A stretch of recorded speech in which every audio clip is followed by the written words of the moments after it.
Samuel não foi totalmente escrito por ele, né? Não foi escrito por ele na sua íntegra, né? Alguns outros homens de Deus, como Natã e Gad, eles escreveram o livro de 1º e 2º Samuel.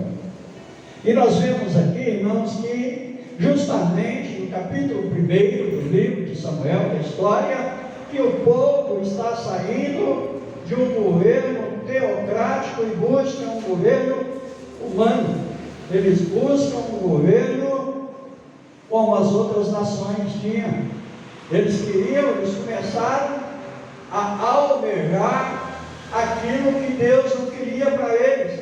Eles começaram a olhar o que as outras nações tinham. Eles começaram a ver, a entender e compreender que o problema que ora eles estavam enfrentando não era um problema deles. Eles achavam que o problema estava no governo teocrático, né?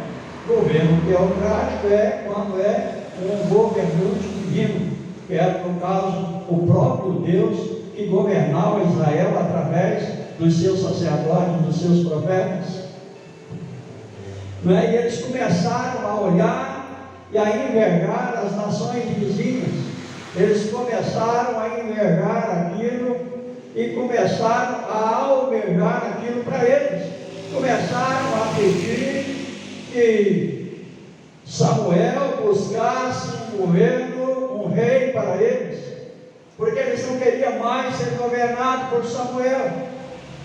E ele chama Samuel e fala com ele: olha, você já está velho e os seus filhos não andam nos seus caminhos.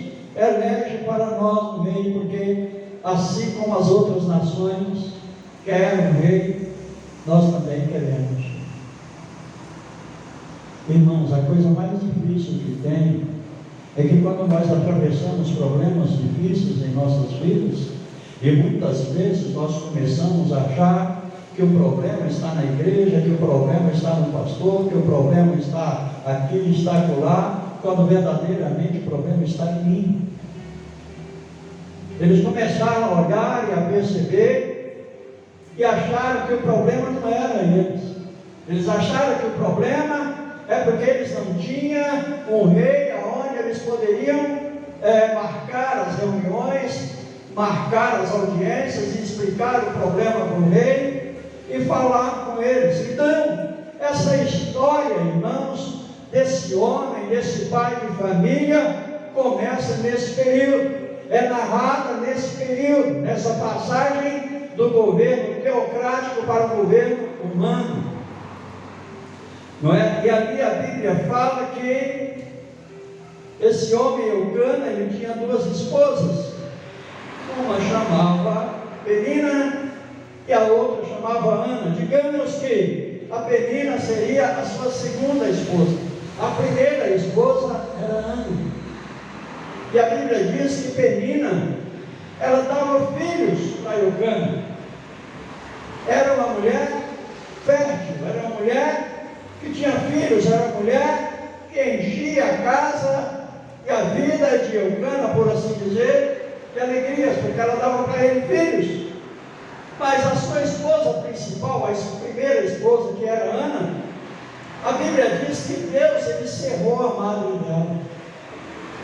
Que Deus, ele fechou a madre dela, que ela não podia ter filhos.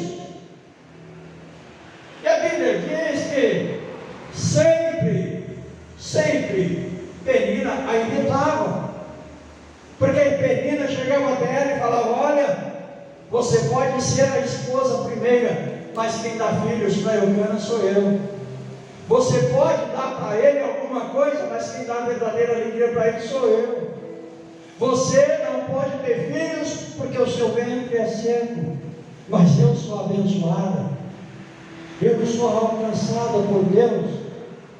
Eu é que posso dar para ele filhos, eu que posso tornar continuidade a geração de Eucana, sou eu que posso dar para ele filhos, sou eu que trago alegria para ele, sou eu que sou a responsável por dar a continuidade da família, porque você não pode. E a Bíblia diz que isso aumentava a Ana. Mas uma coisa que chama a atenção aqui nessa passagem, irmãos, porque a Bíblia fala que de ano em ano eles iam até Siló, e que ali eu tenho absoluta certeza de que todas as vezes que eles iam ali, eu tenho certeza que Ana apresentava as suas queixas diante de Deus, ela fazia as suas orações diante de Deus, ela clamava ao Deus de Abraão, de Isaac e de Israel, ela colocava as suas queixas diante de Deus, mas tudo que ela obtinha de Deus era o silêncio. E talvez ela ia para Siló com uma esperança, com a certeza de que neste ano a vitória dela ia ser concedida, que ela ia gerar um filho e que o problema ia acabar. Mas quando passavam as adorações ali no templo, eles voltavam para trás e Ana sem resposta de Deus. Já aconteceu com você? Porque já aconteceu comigo, de você estar num lugar, mas não está ligado totalmente naquele lugar, o seu pensamento está em outro lugar.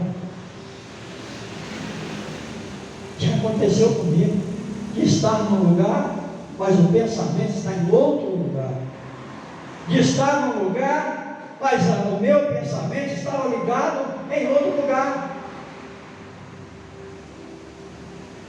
Já aconteceu. Isso aconteceu com Adão, lá no princípio, quando Adão e Eva eles desobedeceram a Deus. A Bíblia diz que todos os dias, na virada do dia, que Deus ia lá para visitar Adão e Eva. E certo dia, quando Deus foi lá, Adão não estava no lugar que ele deveria estar. E a Bíblia diz que Deus chama Adão e diz: Adão, onde estás? A Bíblia diz que Deus é o mesmo ontem, hoje e amanhã. Sim ou não? Sim. A Bíblia diz que Deus é onisciente, onipresente e onipotente. Sim ou não? Então eu creio profundamente que Deus sabia onde Adão estava. Mas por que ele chamou? Porque Adão não estava no lugar onde deveria estar. Porque Adão não devia, porque Adão não estava aonde ele deveria estar. E assim acontecia com Ana. Porque, irmãos, na caminhada até rumo a Siló, eu tenho absoluta certeza que Penina irritava e dizia: olha, eu sou abençoado e tu não é. Olha, não adianta você ir lá clamar, porque você não vai receber. Não adianta você ir lá orar, porque Deus não vai te responder. Olha, você está perdendo o seu tempo, ir até lá. E aquilo aí irritava a Ana. E ela perdia o que é mais precioso, que era a comunhão com os irmãos estão dormindo. Ela perdia aquilo que era mais precioso, que era a sua comunhão com Deus.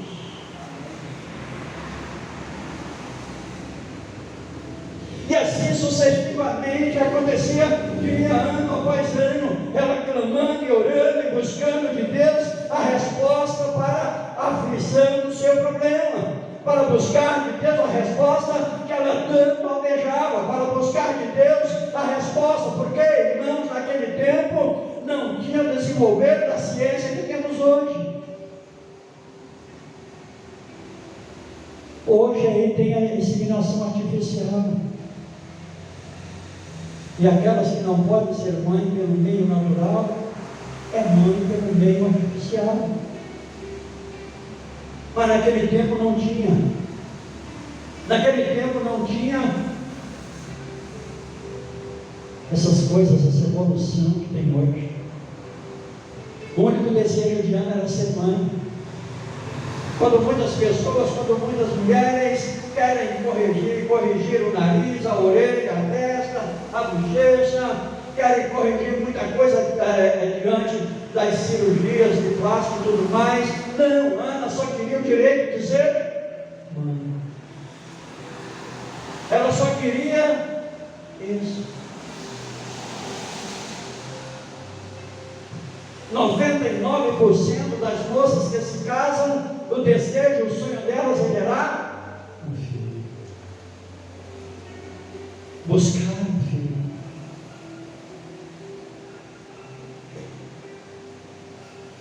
Pedir a Deus que Deus abençoe. Pedir a Deus, clamar a Deus, que Deus escute essa oração e traga a resposta para o problema. São problemas que as pessoas enfrentam no dia a dia, e naquele tempo não era diferente. E assim era sucessivamente. Mas um dia, Ana, ela levanta decidida. Ana, ela levanta determinada. E ela implanta no seu coração, ela determina no seu coração e na sua mente, e diz: hoje eu vou buscar a Deus. E nada vai impedir a minha comunhão e a minha consagração com Deus. Hoje eu vou buscar a Deus, custe o que custar, levante-se quem quiser, mas hoje eu falo com Deus diferente. Ela determinou no seu coração e na sua vida. Você pensa que não é diferente hoje?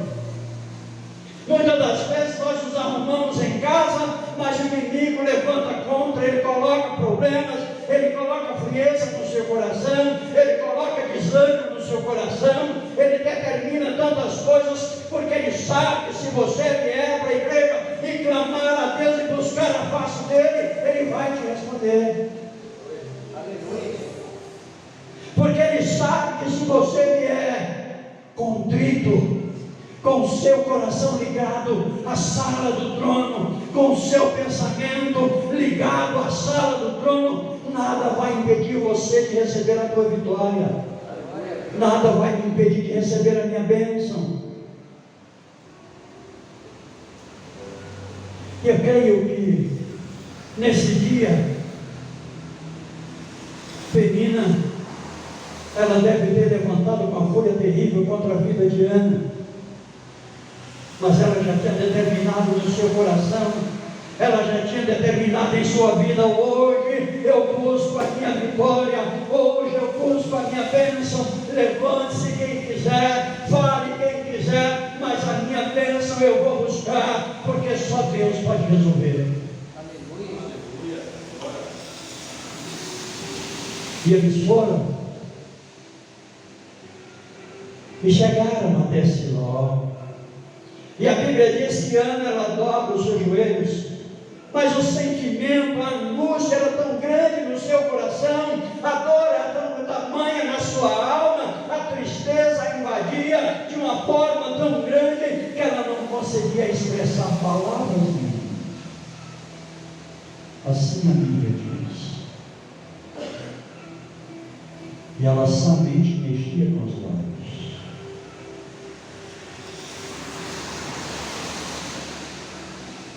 E nesse dia, o sacerdote ali observa aqui. Ele aproxima dela e fala com ela: mulher, por que estás embriagada a esta hora do dia? Afasta de ti esse vinho. Ela vira para ele e fala assim: não, Senhor, eu não sou filha de Belial, eu não tomo bebida agora que é mamãe, mas eu estou falando de amargura do meu coração. Eu estou expressando para Deus aquilo que passa no meu coração. Eu estou falando para Deus as afrontas que eu tenho sofrido. Eu estou falando para Deus as humilhações que eu tenho passado. Eu estou falando para Deus as tristezas que têm invadido a minha alma. Eu estou falando para Deus os meus desejos e os meus sonhos.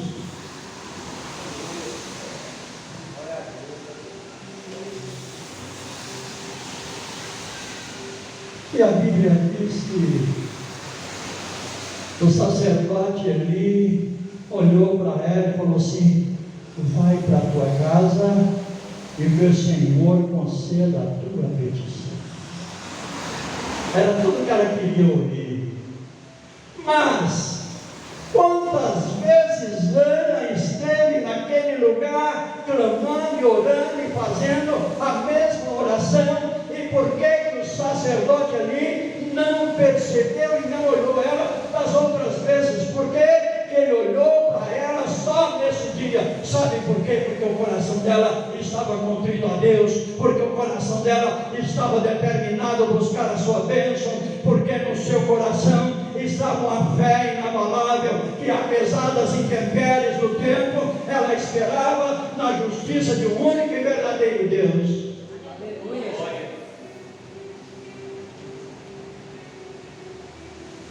E ela ora a Deus, e ela fala: Senhor, se o Senhor me der um filho, se o Senhor conceder a graça de me dar um filho, se o Senhor me abençoar, e eu ganhar esse tão desejado filho, esse tão esperado filho por mim, esse tão sonhado dia, se o Senhor me der, eu vou dar ele de volta para o Senhor.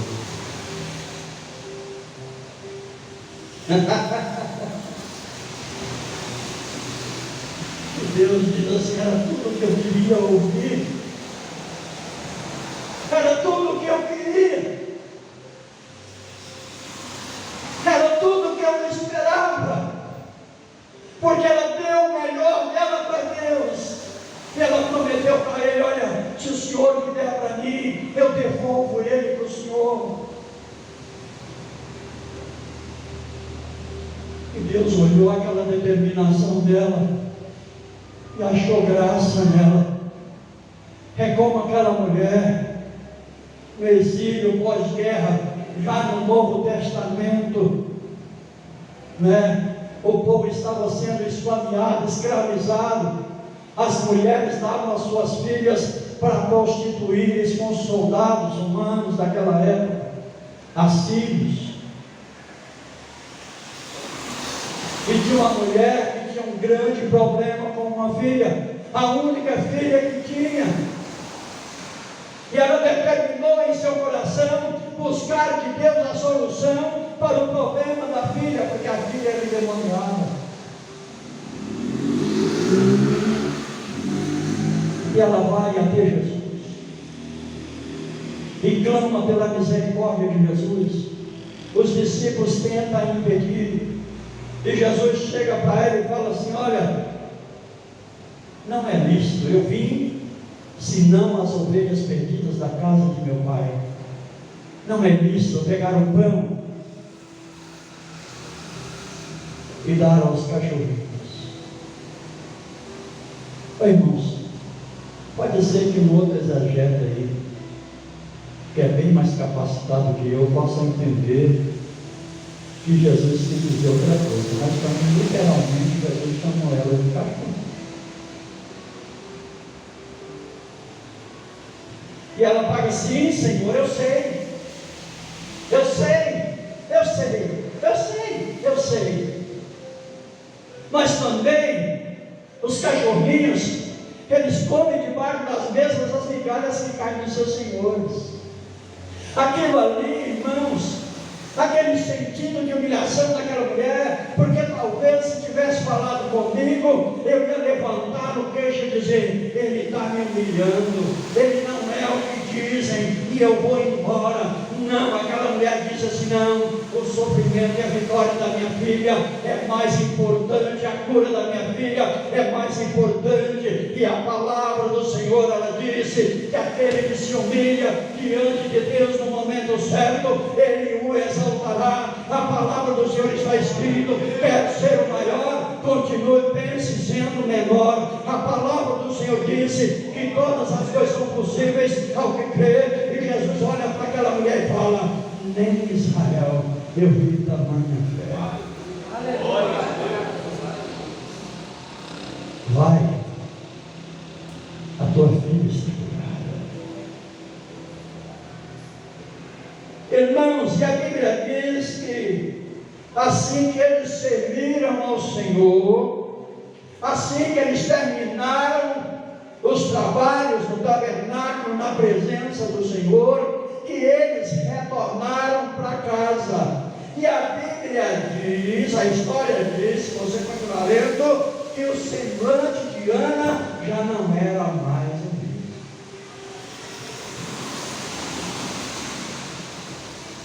Porque ela desceu para Ramá com a certeza de que Deus havia ouvido a sua oração, que Deus havia ouvido o seu clamor e o seu tempo de humilhação estava chegando ao fim. Ei, irmão, eu entendo aqui uma coisa: há pessoas, o plano de Deus de salvação é para todo mundo.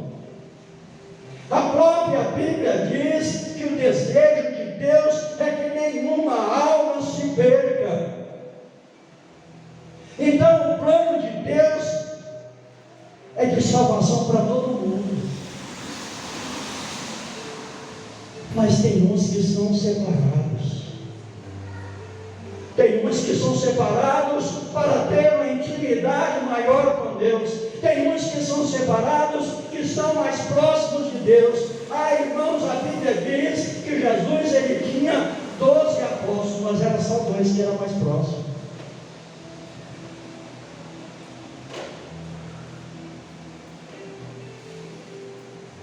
Eu entendo aqui que quando Deus ele te separa para uma obra maior, irmão, o início é doído, a caminhada é sofrida, há muitos espinhos na estrada, há muitas rejeições, há muitas decepções, há muitas aflições, porque Deus tem um plano e tem um projeto. E a Bíblia diz que Deus falou assim: ainda antes que houvesse dia eu sou, e nada há que se faz alguém escapar das minhas mãos. Agindo eu, quem impedirá? Quando Deus te escolhe para uma tarefa específica, saiba que você vai passar pelo deserto, saiba que você vai passar por aflições, saiba que você vai passar por decepções. Às vezes chega o momento de você ficar até esquecido no canto, aonde ninguém vai lembrar de você. Mas saiba de uma coisa: o tempo de Deus não é nem o meu e nem o seu tempo. O tempo de Deus é diferente. E olha que o próprio Deus se levantar, Ele vai te colocar de pé, e todos vão te ver e vão dizer: verdadeiramente Deus é Deus na vida dele. Porque Deus é assim.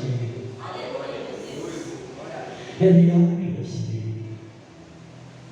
Nós atravessamos por dias difíceis porque Deus tem um plano em nossa vida, e Ele quer que nós não desistamos, Ele não quer que nós fraquejamos. Muitas das vezes, irmãos, nós viemos para a igreja que só Deus sabe como você vai ter aqui.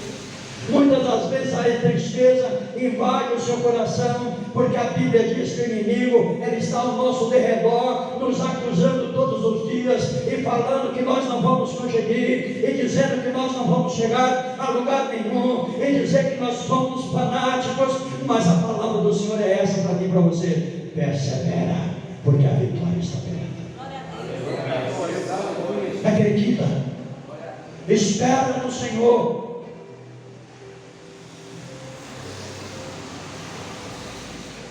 E a Bíblia diz que o semblante de Ana já não era mais o mesmo, e que ela levantou, alimentou e falou assim: não importa quem está à minha direita ou à minha esquerda, eu sei que a minha vitória eu consegui. E a Bíblia diz que quando eles chegaram a Ramá, que Eucana ele conheceu a Ana, e a Bíblia diz que ela engravidou e teve um filho, e que esse filho ela tratou nos seus braços até o dia que desmamou. E quando desmamou, a Bíblia diz que Eucana falou para ela: olha, cumpre o que você prometeu. E a Bíblia diz que ela pega aquela criança, leva até o tabernáculo e entrega aos cuidados do sacerdote ali, porque ali, através de um sonho de uma mãe, através da tristeza de uma mãe, através das lágrimas de uma mãe que tanto chorou em busca de um filho tão agora tem que devolver ele para Deus. Mas ela fez com alegria, porque ela sabia que o Deus que deu ela Samuel poderia dar ela mais 3 filhos e 2 filhas. Ela sabia que no momento certo Deus havia de mudar a vergonha em vitória. Ela sabia que no momento certo Deus havia de transformar aquela tristeza em alegria. Glória a Deus, aleluia. Ai, irmãos, e a Bíblia diz que quando ela foi levar a criança para entregar o sacerdote ali, a Bíblia diz que ela pegou 3 bezerros, e ela pegou farinha e pegou vinho, e falou: eu vou levar para a casa do Senhor, porque farinha me fala de pão, mas o vinho me fala de alegria. E ela disse: o meu semblante não já é mais o mesmo, a minha alegria agora está estampada no meu rosto, porque Deus transformou a minha tristeza em alegria, Deus transformou a minha vejação em vitória, Deus transformou a minha humilhação em bênção. Espera no Senhor, não desista da sua caminhada, meu irmão e minha irmã, porque no momento certo o Deus de Ana, Ele vai levantar ao seu favor. Não desista daquilo que está buscando, ainda que muitas das vezes a caminhada é longa, o caminho é árduo, há muitos espinhos, mas só você e Deus sabe que no momento certo Ele vai levantar ao seu favor e te conceder a vitória. Aleluia.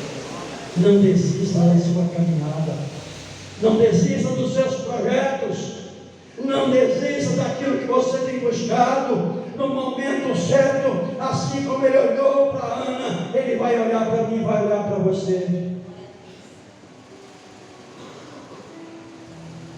A Bíblia nos conta a história de uma certa viúva que perderam todos os seus bens em tempos de guerra e de perseguição, que eles tiveram que sair e fugir de Israel.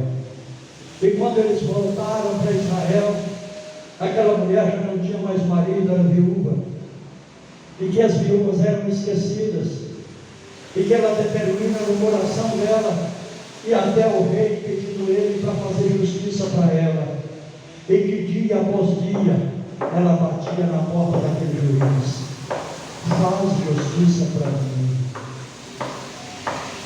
Tudo que ela ouvia era o silêncio. No outro dia ela estava lá: faz justiça para mim. Insistentemente ela faz isso, e até que um dia aquele juiz levanta e diz: olha, ainda que eu não temo a Deus e nem respeito aos homens, mas eu hei de fazer justiça para esta mulher, para que ela não volte e me importunes mais. Ei, eu aprendo aqui uma coisa: se aquele juiz que era inimigo, se aquele juiz que não obedecia a palavra de Deus, se aquele juiz que não respeitava o próximo, se aquele juiz que não tinha temor de Deus, ele não soube fazer justiça, ele soube fazer justiça para aquela mulher, quanto mais o nosso Deus, que é o reto juiz, que é o santo juiz, não há de fazer justiça para você, meu irmão, não há de fazer justiça para você que clama pela presença dele, não há de fazer justiça, não há de ouvir as suas lágrimas, não há de ouvir a tua petição e te conceder a vitória, meu irmão. Não desista, persevera. E assim como Ana recebeu a sua vitória, eu e tu e eu vamos receber a nossa vitória. Amém, irmãos? Eu agradeço essa rica oportunidade no nome de Jesus.